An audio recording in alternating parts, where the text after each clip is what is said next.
Rachel said sadly, "Androids can't bear children. Is it a loss? I don't really know. I have no way to tell." How does it feel to have a child? How does it feel to be born, for that matter?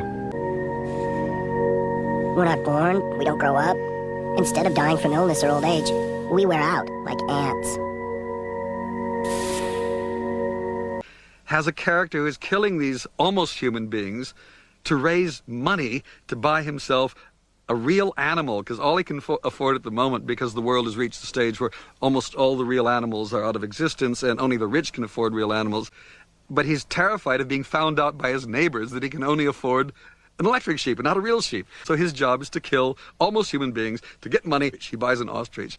And then the great turnaround in that book is that the girl he falls in love with, who is not quite a human being, but he's in love with her despite that, when he reveals to her the truth of who she is, she's so outraged that she goes up and throws his ostrich off the roof of the building and kills it.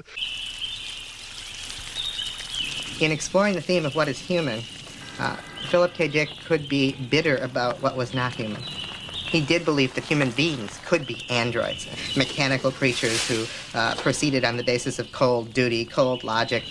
There's a marvelous story called Human Is, in which an alien life form takes over a human husband and is a much kinder and better husband to the wife than the original human being was. And at the end, the wife is just pleased that the alien has taken over her horrible husband.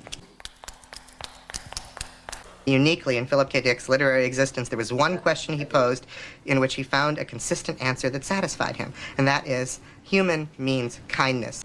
It means kindness and empathy extended to all life forms, regardless of their exterior aspect.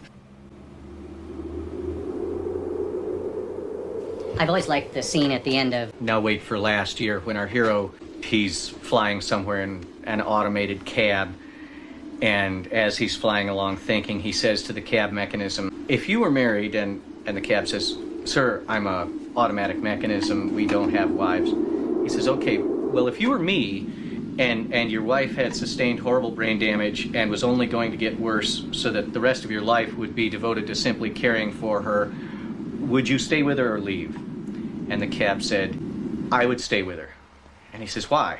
And he says, "Because not to stay with her would be to say, I need reality adapted specifically to me. I can't handle reality as it exists." Our hero says, "You're right, I'll stay with her." And the cab says, "God bless you, sir. I can see you're a good man." And that's the end of the book.